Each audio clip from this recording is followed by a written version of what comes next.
आखिर है क्या रामायण? प्यारे पाठकों, छोटा सा वृत्तांत है, जरूर सुनिएगा। एक रात की बात है, माता कौशल्या जी को सोते हुए अपने महल की छत पर किसी के चलने की आहट सुनाई दी और माता की नींद खुल गई। कौन है? मालूम पड़ा श्रुति कीर्ति जी हैं, जिन्हें नीचे बुलाया गया। श्रुति कीर्ति जी जो सबसे छोटी बहू है, आई, चरणों में प्रणाम कर खड़ी हो गई। माता कौशल्या जी ने श्रुति कीर्ति जी से पूछा, श्रुति, इतनी रात को अकेली छत पर क्या कर रही हो बिटिया? क्या नींद नहीं आ रही? शत्रुघ्न कहाँ है? श्रुति कीर्ति जी की आंखें भर आई, माँ की छाती से लिपट गई, गोद में सिमट गई और बोली, माँ, उन्हें तो देखे हुए 13 वर्ष हो गए। उफ! कौशल्या जी का हृदय कांप कर छटपटा गया। तुरंत आवाज लगी, सेवक दौड़े आए। आधी रात ही पालकी तैयार हुई। आज शत्रुघ्न जी की खोज होगी। माँ चली शत्रुघ्न जी को ढूंढने के लिए। आपको मालूम है शत्रुघ्न जी कहाँ मिलेंगे?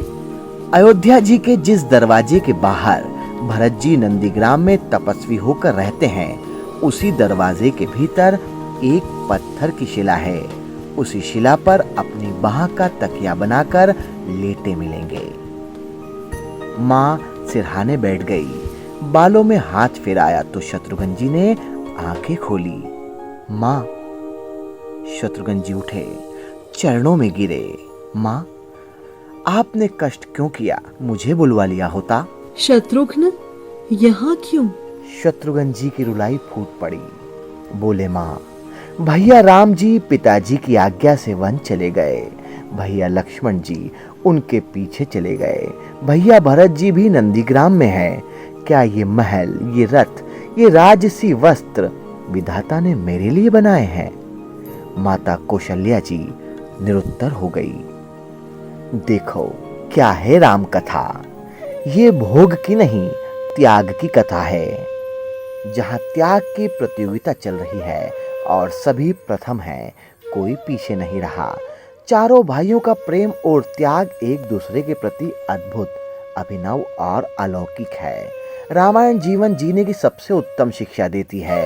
भगवान राम को 14 वर्ष का वनवास हुआ तो उनकी पत्नी माँ सीता ने भी सहर्ष वनवास स्वीकार कर लिया, परंतु बचपन से ही बड़े भाई की सेवा में रहने वाले लक्ष्मण जी कैसे राम जी से दूर हो जाते?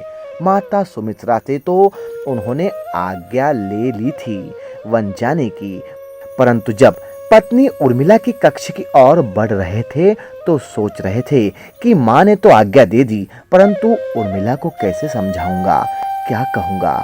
यही सोच विचार करके लक्ष्मण जी जैसे ही उर्मिला जी के कक्ष में पहुंचे तो देखा कि उर्मिला जी आरती का थाल लेके खड़ी थी और बोली, आप मेरी चिंता छोड़ प्रभु की सेवा में वन को जाओ। मैं आपको नहीं रोकूंगी। मेरे कारण आपकी सेवा में कोई बाधा न आए, इसलिए साथ जाने की जिद भी नहीं करूंगी। लक्ष्मण जी को कहने में संकोच हो रहा था, परंतु उनके कुछ कहने से पहले ही उर्मिला जी ने उन्हें संकोच से बाहर निकाल दिया। वास्तव में यही पत्नी का धर्म है। पति संकोच में पड़े उससे पहले ही पत्नी उसके मन की बात जानकर उसे संकोच से बाहर कर दे।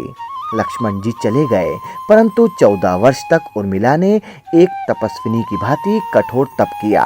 वन में भैया भाभी की सेवा में लक्ष्मण जी कभी सोए नहीं, परंतु उर्मिला ने भी अपने महलों के द्वार कभी बंद नहीं किए और सारी रात जाग जाग कर उस दीपक की लो को बुझने नहीं दिया। मेघनाथ से युद्ध करते हुए जब लक्ष्मण जी को शक्ति लग जाती है और हनुमान जी उनके लिए संजीवनी का पहाड़ लेके लौट रहे होते हैं, तो बीच में अयोध्या में भरत जी उन्हें राक्षस समझकर बाण मारते हैं और हनुमान जी गिर जाते हैं। तब हनुमान जी सारा वृत्तांत सुनाते हैं कि सीता जी को रावण ले गया, लक्ष्मण जी मूर्छित है। ये सुनते ही कौशल्या जी कहती है कि राम को कहना कि लक्ष्मण के बिना अयोध्या में पैर भी मत रखना। माता सुमित्रा कहती है, राम से कहना कि कोई बात नहीं, अभी शत्रुघ्न है, मैं उसे भेज दूंगी। मेरे दोनों पुत्र राम सेवा के लिए ही तो जन्मे हैं। माताओं का प्रेम देखकर हनुमान जी की आंखों से अश्रुधारा बह रही थी, परंतु जब उन्होंने उर्मिला जी को देखा तो सोचने लगे कि ये एकदम शांत और प्रसन्न खड़ी है। क्या इन्हें अपने पति के प्राणों की कोई चिंता नहीं? हनुमान जी पूछते हैं, देवी आपकी प्रसन्नता का कारण क्या है? आपके पति के प्राण संकट में हैं। सूर्य उदित होते ही सूर्य कुल का दीपक बुझ जाएगा। उर्मिला जी का जो उत्तर था, उस उत्तर को सुनकर तीनों लोकों का कोई भी प्राणी उनकी वंदना किए बिना नहीं रह पाएगा। वे बोली, मेरा दीपक संकट में नहीं है, वो बुझ ही नहीं सकता। रही सूर्योदय की बात, तो आप चाहें तो कुछ दिन अयोध्या में विश्राम कर लीजिए, क्योंकि आपके वहां पहुंचे बिना सूर्य उदित ही नहीं हो सकता। आपने कहा कि प्रभु श्री राम मेरे पति को अपनी गोद में लेकर बैठे हैं। जो योगेश्वर राम की गोदी में लेटा हो, काल उसे छू भी नहीं सकता। यह तो वो दोनों लीला कर रहे हैं। मेरे पति जब से वन गए हैं तब से सोए नहीं हैं। उन्होंने न सोने का प्रण लिया था, इसीलिए वे थोड़ी देर विश्राम कर रहे हैं। और जब भगवान की ही गोद मिल जाए तो थोड़ा विश्राम ज्यादा हो गया। वे उठ जाएंगे और शक्ति मेरे पति को लगी ही नहीं, शक्ति तो राम जी को लगी है। मेरे पति की हर श्वास में राम है, हर धड़कन में राम है, उनके रोम रोम में राम है, उनकी खून की बूंद बूंद में राम है। और जब उनके शरीर और आत्मा में सिर्फ राम हो तो शक्ति राम जी को ही लगी, दर्द राम जी को ही हो रहा है। इसीलिए हनुमान जी आप निश्चित होके जाएं, सूर्य उदित नहीं होगा। राम राज्य की नींव जनक की बेटियां ही थी, कभी सीता तो कभी उर्मिला। भगवान राम ने तो केवल राम राज्य का कलश स्थापित किया, परंतु वास्तव में राम राज्य इन सबके प्रेम, त्याग, समर्पण, बलिदान से ही आया। तो दोस्तों, भगवान की ये लीला श्री रामायण जी का ये सार आपको कैसा लगा, हमें कमेंट करके जरूर बताएं। और हमारे चैनल को अगर आपने सब्सक्राइब नहीं किया है तो आज ही सब्सक्राइब करें। जय श्री राम।